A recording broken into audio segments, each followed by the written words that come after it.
Recording in progress. We go from Now, here, guys? Yeah.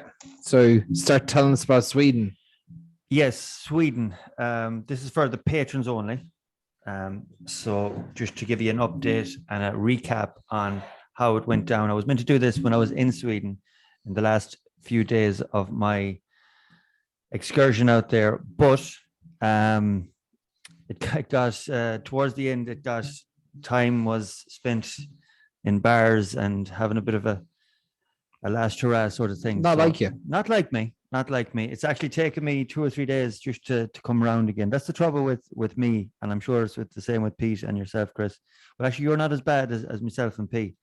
You love to wallow in it, though. Yeah, you love to really get into the grips of it. You're like, I hate myself. I just nearly, like I'd listen to Chris Christopherson just to come, to bring myself down further. There's nothing. Sunday morning. There's nothing. Down, there's nothing. There's nothing better than a depressing song when you're really, really, really depressed. But anyway, listen, it's taken me at least 2 days to finally get the brain sharp enough to even speak. I got into, when I got back on to Dublin, I hadn't eaten for like a day and a bit, like about 36 hours. And whether it was tiredness or just, that after a big session, I went to order myself a wrap, chicken and whatever. Where was this? Dublin Airport? Dublin Airport, yeah. On the way out of Dublin Airport, there's actually a nice deli there, and it's not extortionate. Like it's sort of outside the airport. It's just in that little gap between the car park. There's actually a fairly decent deli in it, and they make lovely wraps, Pete. It was some of the best wraps I've ever had in my life. Really? You always say that about wraps. You always say that about wraps. I know. Especially the one in Ballard. We stopped a few times in Tom and Barry, and I think it was like 2 gigs in a row. We had the wrap, and I was like, "That's the nicest wrap I've ever had in my life."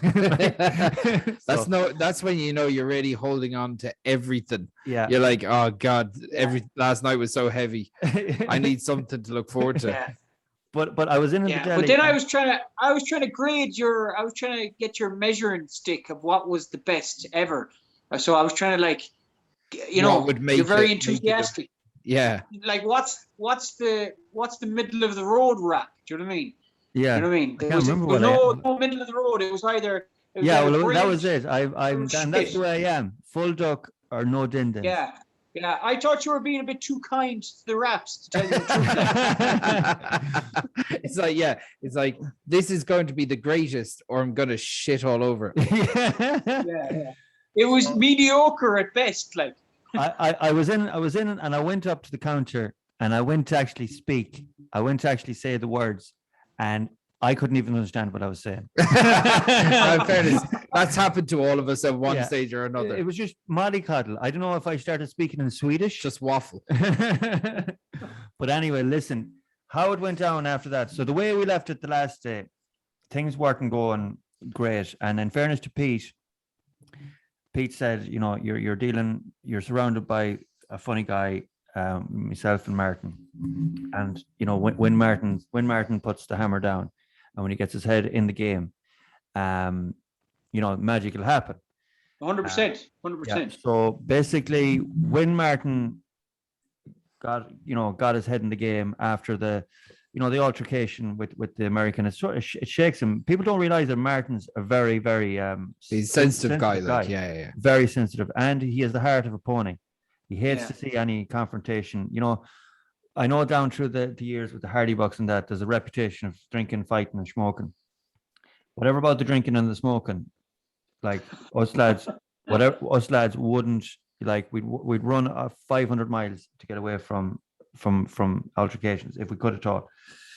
But yeah, so when he got his head in the game, we came up with some brilliant magic. We had to change the whole dynamic of what we were doing. Initially, it was the idea of the movie was that we were trying to become king of the influencers, and we were going to the tech capital of Europe in Stockholm to find out how to become these like real famous Instagrammers and TikTokers and all that sort of thing. That was the premise of it. But then when when the altercation happened with Chris, the producer, who for the record got better and better every day as well. Brilliant. Is he the finished article? No, he's not. But he's a sound Olshkin that just probably is just your. I'm not going to say typical American, because I know a lot of Americans that are brilliant, but he served 3 terms in the U.S. Army out in Afghanistan, and so it's his fault that it's gone to shit, is it? Well, I knew it. He took that bad as well. When you seen the footage of the Taliban coming into the street, right, lads, I've got to go sort this out. the streets of where he would have served. Yeah, he got very upset. Understandably. Yeah, so. Of course you would. Yeah, it's like what did we do it for? But you see, if that was me or you, we just take it. Look, we done our thing, and that was it. But he took it to heart. Anyway. Well, it's a tough one because it's a fucking clusterfuck now, isn't it? Really? Yeah, it really is. Like, I mean, yeah. But that's for another podcast. That is something that we should talk about. On a different podcast. But so listen, we all came good eventually, and we got it pretty much wrapped up by the time the match happened. So I'm looking forward. It all depends on the editing. It's only like, because it was rewrote while we were there, it's hard to put the scenes in order, and there was a lot of times when, or like time delays. We were meant to be filming at 12, we didn't get filming until 5. What probably happened was we should have had a couple of days to get a bit of exercise in, a bit of sleep, and get ourselves motivated and everything like that. But what happened on the very first night sort of set the tone for the first few days. And but look, I really hope that we made something magical. Martin's a genius when he gets his head straight. When he gets into something, he really gets into it. It's just to get him there. It really is. Yeah. But as for Sweden itself, you'd swear there was no pandemic at all. Be serious, yeah? Yeah. There's no masks. There's no restrictions. Public transport is brilliant. As like the public transport in Stockholm is exceptionally good. I got to ride we done a rake of scenes on scooters, actually scooting through the streets. Brilliant. And we spent 2 days on scooters, and I was never on a scooter in my life. It's good crack. It is mighty. I was never on one really either. Well, I kind of was on one, but I'd say it'd be good crack, right? Yeah. When I was in Germany last Oktoberfest, we were using, myself and Marcus were using them all the time, and I was balubas on them. To the point that I drove this scooter home. Which city is this? In Munich. Yeah. Was it the same in Munich? Like it'd be the same companies, just like Lime or whatever. Yeah, Lime. Yeah. But the thing is, the traffic sort of gives the scooter the right of way. Which I never really... that wouldn't happen in Ireland though. That wouldn't happen in Ireland. Let's put it this way: the way I was driving through the streets of Munich, I didn't deserve right away to be on them at all. There was times when we didn't either.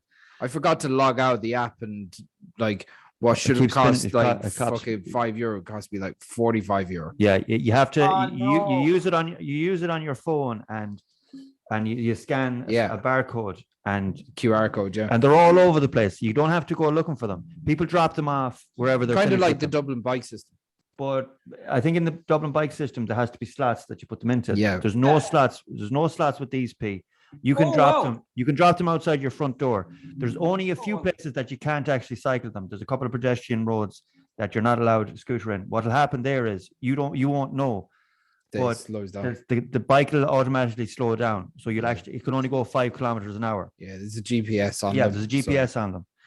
Clever. They're very clever, and how they get recharged is the people that live there bring them into their houses, charge them up, send a picture to the company that runs them, and get paid for it. And they get paid for it. You get paid for charging.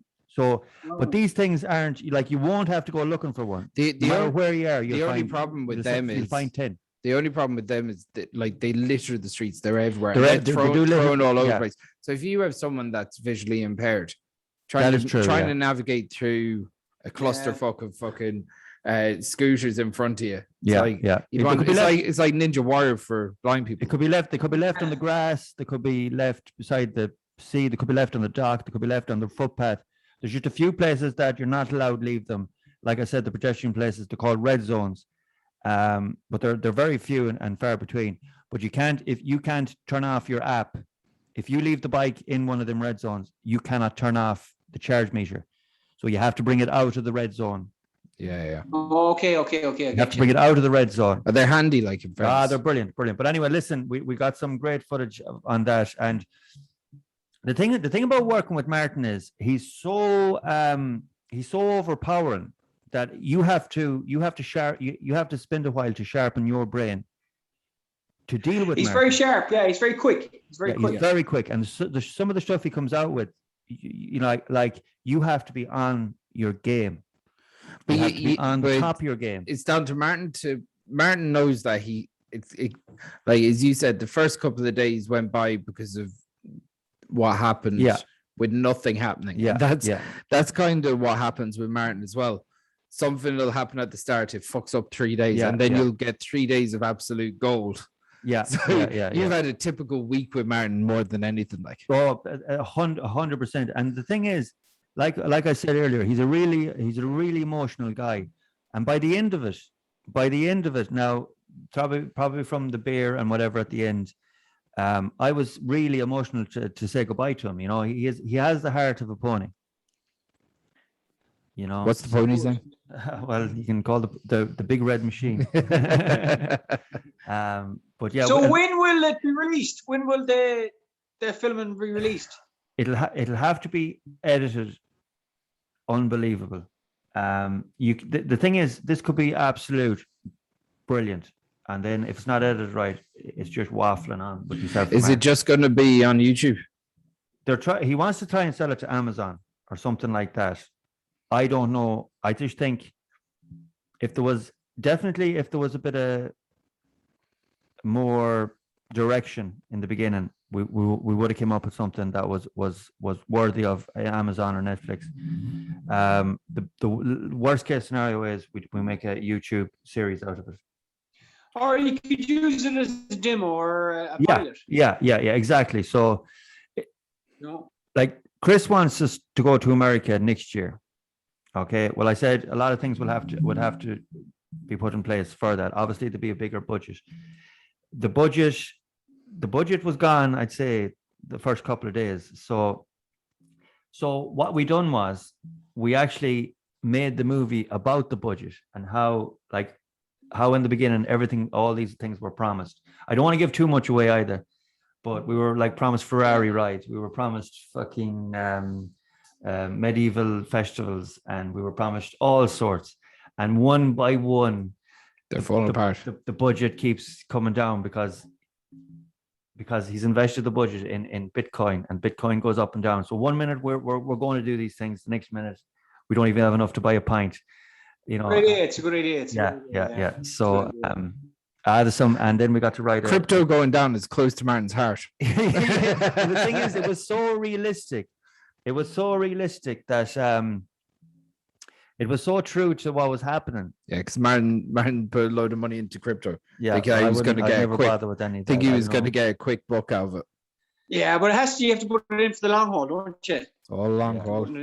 Yeah. You see, the thing about going to Sweden again was this would have worked better if it was in Ireland or America, because like if it was America, Chris would have been able to do a lot of things that he knew what to do.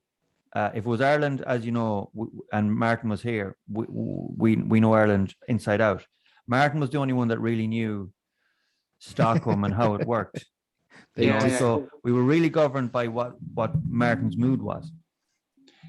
Okay, of course. Of course. But exciting couple of days. It was definitely an experience that I'll never forget. I still don't know whether it was the most brilliant experience that I've ever had or the most diabolical experience I ever had. But there's no in between with you, Cowboy. It's like the raps. There's no in between. Back to the rap again. There's no middle of the road. No middle of the road. But I got to this isn't in the movie. And then of course we had the Mayo match in the middle and near the end of it as well. And that was it was mental. It was mental. Highlight and climax to the whole thing. Sure, we'll talk about that in the next one. We'll talk about that in the podcast that we're doing for everyone. But this is just for the patrons, just to give them like an update and a wrap up of Sweden. I got talking to warlocks. Like we ended up in this medieval underground pub. What's a warlock? It's a male witch. Oh yeah. Two male witches, but we land myself, Chris.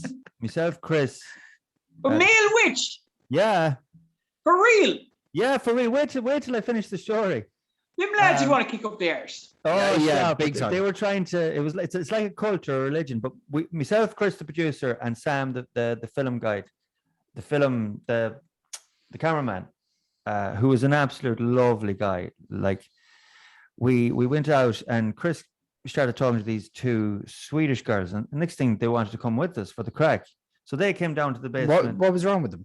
I don't know. I was trying to figure that out as well. Something wrong with them. So we went Go on. We went down to this basement, and we didn't realize this, but we ended up, and I couldn't believe it as well, because the drink in this particular place was half the price of everywhere else. But anyway, and Stockholm is an exception. If you're a tourist, Sweden is an exceptionally expensive city.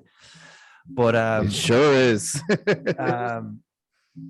So then we went down, and there was like a big group of people, and 2 or 3 men landed over to our table. It's like the tables in Game of Thrones, the big long picnic tables, but these are long, probably up. You could hold up to about 12 in them. Was this the medieval bar? No, this is the medieval bar, still in the medieval bar. Yeah. So, it turns out it's the headquarters of the Stockholm Witches Society. It's this particular bar or basement, and they were having a meeting. We just happened to land. But we didn't realize this until about 3/4 of an hour into it. They couldn't have the meeting at McDonald's, no. That wouldn't be witchy, like that wouldn't be witchy enough. No. Where's our local medieval bar? Oh, that's handy. Yeah. But anyway, we need something that looks a bit edgy. We ended up, this place had like fake armor and that sort of thing, like the full armor. In the did they all come in like with broomsticks between their legs? No, funny enough, there was a couple of weird looking characters, but most of them were dressed as normal. But anyway, when they got over talking to us, we quickly realized that these were for the birds. I ended up actually spilling my pint on top of one of them. By accident, but the whole fucking lot, and I was the soberest the whole lot that was there. I was making a point to Chris. He was saying about how great America is, and it's the greatest country in the world. Fucking Americans. And they were like, they were into like they didn't recognize borders and all this sort of shit. and I was trying to get Chris to calm down, and see, even my words are mixing up, still coming, but I went out like that, and on my way back, my elbow just clipped the top of the pint. And spilt all over your man. But and did you get him a new pint? You did? No, it was my pint. Oh, it was your pint? Yeah, it was my own pint. But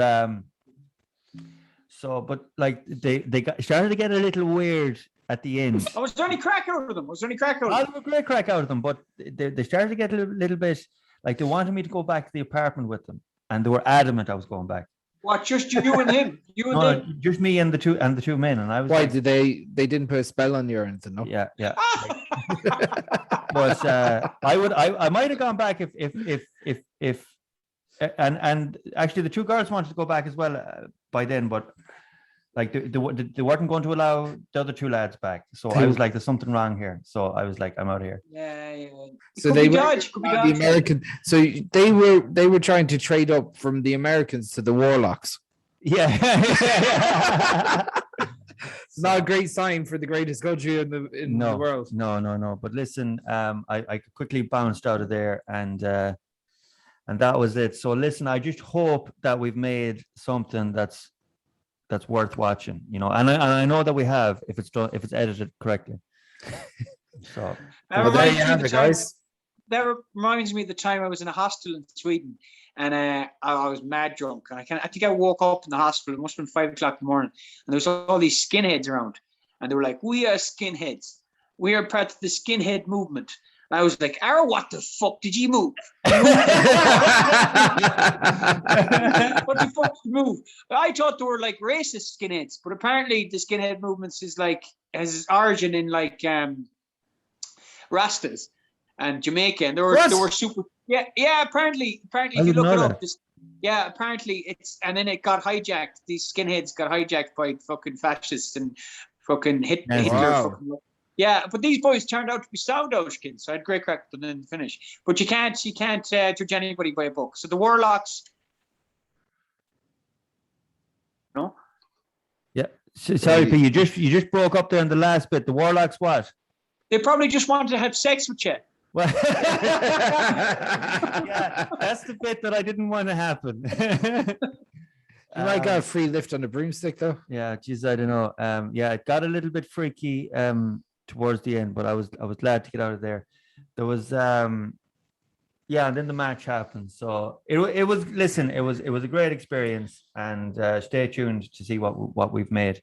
And definitely I learned from it, and I definitely know that the American boys would have learned from it. I don't think the American boys learned. Do you think? Much. Yeah, I know you don't have any faith in them at all, really. But you never know. You never know. They probably learned a bit about filmmaking. Oh, that's what I mean. Yeah, right. I can see Chris not getting a slap for saying that he was going to drone bomb someone again. Like, yeah. Listen, he's just he wears an eccentric character. He's an eccentric character, but a good character at the same time. He is all heart. He's definitely all heart, and he's a good Irish. I wouldn't like to see anything happen to him. And Sam is a gentleman altogether. The funny thing is, Chris would be Chris was telling me that Sam, he's a bit shy. He's a bit behind the door. It turned out Sam was on top of the game. Yeah. So but look. It is what it is, and we'll see what happens with it. There's some brilliant scenes in it. They just need to be mashed up properly. Great stuff. Good. So that is it, guys. That is our wrap of Sweden. Like I said, it's taken me a few days to get back on track, but I'm getting there. I can't do the heavy sessions like I could years and years ago. And to be honest, looking back now, I don't think I could ever do the heavy sessions. Yeah. But probably not. But yeah, and if there's any at least Warlocks, you tried. If there's any Warlocks watching, just contact us on the page, and we'll arrange for Stephen to have a date with you. what I'm looking forward now to is the Irish Warlock Society, the live gigs coming up, and the All Ireland final. But is there an Irish Warlock Society? Oh, Stephen's the chairman now. We should set it up. We should set it up. You're dead right. You're dead right. I never realized the Warlock was a male witch. Yeah, that's a male witch. Yeah. Now learn something new. Well, I think it is. I'm going to have to check that out. So I'm pretty sure a Warlock. That's what they were calling themselves anyway. Warlocks.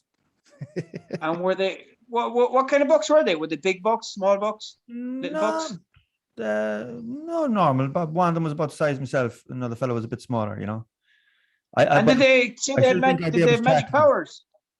Did they have any magic powers or anything? No, I think they were like more into like meditation and that sort of thing. And maybe they were saying, maybe they were actually saying, "We love warrior bollocks."